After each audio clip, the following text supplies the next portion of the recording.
खीर खा के बच्चे पैदा हो रहे हैं, राम लक्ष्मण जो हुए हैं। खीर खा के भैया कैसे बच्चे पैदा होते हैं मुझे भी बता दो, वो टेक्नोलॉजी प्रैक्टिकल करके दिखा दो। हम नहीं बोलेंगे हमें क्या दिक्कत है, आपको सच्ची रामायण से इसीलिए तो प्रॉब्लम है ना। आपके रामायण में मछलियों से बच्चे पैदा हो रहे हैं, हवा में उड़ने से बच्चे पैदा हो रहे हैं, औरत के बंदर पैदा हो रहा है। अबे क्या ड्रामा है कि मैं तो समझ में नहीं आता है। अब किसी अपने बच्चों को पढ़ाओगे, क्या पढ़ाओगे? शिवलिंग की आप पूजा करते हो, उसकी सच्चाई क्या है? अगर छोटी छोटी बच्ची 1948 में कि बाबरी मस्जिद में भगवान राम प्रकट हुए और उनकी मूर्ति वहां रख दी गई, और उसके बाद आपने देखा कि 6 दिसंबर 1992 को बाबरी मस्जिद, जैसे मुसलमान कहते हैं शहीद हुई, और हिंदू लोग कहते हैं कि हमने उसे ढा दिया कि कलंक के प्रतीक को हमने ढा दिया। उसके बाद ये मामला सुप्रीम कोर्ट चला। अब सुप्रीम कोर्ट में चला तो सुप्रीम कोर्ट का एक बड़ा विचित्र फैसला है, जो मैं तो यानी मैं कानून पढ़ता हूँ, अकल की बात सोचता हूँ, और कई बार मैं सत्य अन्वेषण करने की कोशिश करता हूँ। तो उस फैसले में 3 बातें बड़ी विचित्र लिखी गई कि पहली बात तो मूर्तियां वहां जबरदस्ती रखी गई, दूसरी ये कि मस्जिद को ढहाना जो एक आपराधिक कृत्य था, तीसरा ये है कि जो मस्जिद थी उसके नीचे कोई मंदिर नहीं था, और चौथी बात यह है कि जिन लोगों ने मस्जिद ढहाई उनको सजा मिलनी चाहिए। और ये 4 बात कहने के बाद बड़े 5 विद्वान जो न्यायाधीश थे उन्होंने कहा लेकिन यहाँ पर राम मंदिर बनना चाहिए क्योंकि ये जन आस्था का विषय है। तो इसका मतलब यह है कि सारी बातें जो है सुप्रीम कोर्ट ने जो न्यायिक अपने तराजू पर तोली वो सारी गलत निकली, लेकिन वो भी जो है उनके मन में भी एक तरह से एक हिंदुत्व हावी हो गया और उन्होंने कहा यह मंदिर बनना चाहिए। अब ये सवाल है कि हिंदुओं के बीच में ये मान्यता 70 साल में बैठाई गई है कि भगवान राम जो है जिस जगह पैदा हुए वह वही जगह है जहां बाबरी मस्जिद थी, जबकि आप अयोध्या जाएंगे तो वहां पर 17 ऐसी जगह हैं जहां के मंदिर ये दावा करते हैं कि ये भगवान राम का जन्म स्थल है। मैं और बहुत सारे लोग जो अकल की बात सोचते हैं वो हमेशा कहते हैं कि राम जो थे कौन थे? राम दशरथ के बेटा थे। दशरथ कौन थे? दशरथ राजा थे। राजा का बेटा कहाँ पैदा हुआ? महल में पैदा हुआ। तो महल कहाँ था? जहाँ राम पैदा हुए वो महल होना चाहिए। अब उस महल को ढूंढने के लिए ही जो है बाबरी मस्जिद ढहाने का मामला किया गया, और जब उस जगह को अब मंदिर बनाने की बात शुरू की गई बड़े जोर शोर से, तो पता चल रहा है कि मंदिर की जो जमीन है उसके 200 फीट नीचे जो है रेत है, और रेत के नीचे सरयू बह रही है।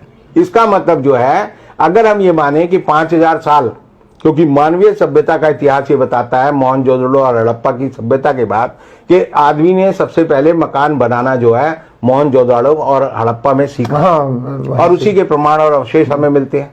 तो 5000 साल पहले वहां पर मंदिर हो सकता है या महल हो सकता है या नहीं हो सकता, ये इस बात को सिद्ध करता है कि जब मंदिर की खुदाई की गई तो वहां पर रेत मिली, और रेत के नीचे जो है सरयू नदी मिली। तो इसका मतलब यह हुआ कि वहां पर पहले कोई अयोध्या में कोई महल नहीं हो सकता, उस जगह पर रेत पे कोई महल नहीं बनाएगा। ये तो एक तरह से लोकोक्ति है कि रेत पे महल बनाना, तो वो नहीं हो सकता। और इसका मतलब यह है कि जो पूरा आडंबर 70 साल में खड़ा किया गया गलत है। अब सवाल यह है कि पोल खुल जाएगी।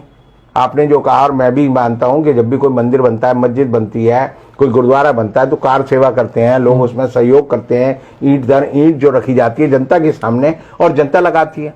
अब जो है यूपी सरकार ने और राम मंदिर राम जन्मभूमि जो निर्माण न्यास है वो कह रहा है कि इसको गुप्त रखा जाए, इसमें जो है किसी को आने की इजाजत ना हो, कोई आकर यहाँ पर ये ना देखे ये निर्माण कैसे हो रहा है, कोई आकर ये ना देखे किन मशीनों का इस्तेमाल हो रहा है, कोई आकर ये ना देखे किस सामग्री का इस्तेमाल हो रहा है। इसका मतलब अयोध्या के नाम पर जो ईंटें जो है हमने लोगों से इन्होंने इकट्ठी की थी, 1 रुपया और 1 ईंट, वो एक फ्रॉड था। और दूसरी बात यह है कि ये ऐसा क्यों किया जा रहा है? ऐसा ये किया जा रहा है कि जब 5 अगस्त को मोदी जी ने वहां पर आधारशिला रखी, शिलान्यास किया, भूमि पूजन किया, तो उसके बाद 7 महीने में वहां पर 12 खंबे खड़े किए गए, और वो खंबे जब खड़े किए गए तो जैसे ही वो खड़े किए जाते थे तो वजन से वो जो है टेढ़े हो जाते थे, और जब वो टेढ़े हो गए तो ये बात हुई कि भाई ये ऐसा ये किया जा रहा है कि जब 5 अगस्त को मोदी जी ने वहां पर आधारशिला रखी, शिलान्यास किया, भूमि पूजन किया, तो उसके बाद 7 महीने में वहां पर 12 खंबे खड़े किए गए, और वो खंबे जब खड़े किए गए तो जैसे ही वो खड़े किए जाते थे तो वजन से वो जो है टेढ़े हो जाते थे, और जब वो टेढ़े हो गए तो ये बात हुई कि भाई ये खड़े क्यों नहीं हो रहे। तो जब खुदाई की गई तो भूगर्भ वैज्ञानिक जिसे हम बोलते हैं, उन्होंने बताया कि भाई नीचे तो जो है रेत है और रेत के नीचे सरयू नदी बह रही है। तो इसका एक प्रमाण यह है कि वहां पर कोई महल नहीं था, वहां पर कोई मंदिर नहीं था, वहां पर कोई स्थायी ढांचा नहीं था। और इस बात को छिपाने के लिए ये अब कह रहे हैं कि हम इसकी सारी बाउंड्री करेंगे और ऐसे बनाएंगे जैसे यहां पर परमाणु बम बन रहा हो, कोई राम मंदिर ना बन रहा हो, क्योंकि बड़ी गुप्त रखने वाली बात है। अब ये गुप्त रखने वाली बात जो है भाजपा के गले में और ये जो हिंदू महासभा है उसके गले में और ये जो ट्रस्ट के लोग हैं इनके गले में और आरएसएस के गले में एक पत्थर की तरह लटक गई है कि हम जो है किसी को घुसने नहीं देंगे, बताएंगे नहीं। क्योंकि अब ये जो है हिंदुस्तान के वैज्ञानिकों से और हिंदुस्तान की निर्माण कंपनियों की जगह जो है विदेशी कंपनियों का सहयोग लेकर एक ऐसा मंदिर बनाएंगे जो कि नदी पे बहता हुआ मंदिर हो या नदी की बालू पे बना हुआ मंदिर हो। और इसलिए उसको छिपाने के लिए कि ये जो है राम के नाम पे तो पत्थर तैर जाते थे। हमारे उसमें रामायण में लिखा है, रामचरितमानस में लिखा है, पत्थर पे लिख दो राम तो वो तैरता है। और ये जो है राम के लिए मंदिर के लिए जो खंभा डालते हैं वो हिल जाता है। तो इसका मतलब ये जो है राम और जिसे हम कहते हैं विश्राम, दोनों में जो है एक तरह का द्वंद्व है और ये उसको छिपाने की कोशिश कर रहे हैं। और सबसे बड़ी बात यह है कि ये सिद्ध करता है कि हमारी सुप्रीम कोर्ट ने जो फैसला राम जन्मभूमि मंदिर पे दिया है वो झूठा था, बेकार था और बेईमानी का था। बहुत बहुत शुक्रिया आपका कि आपने एक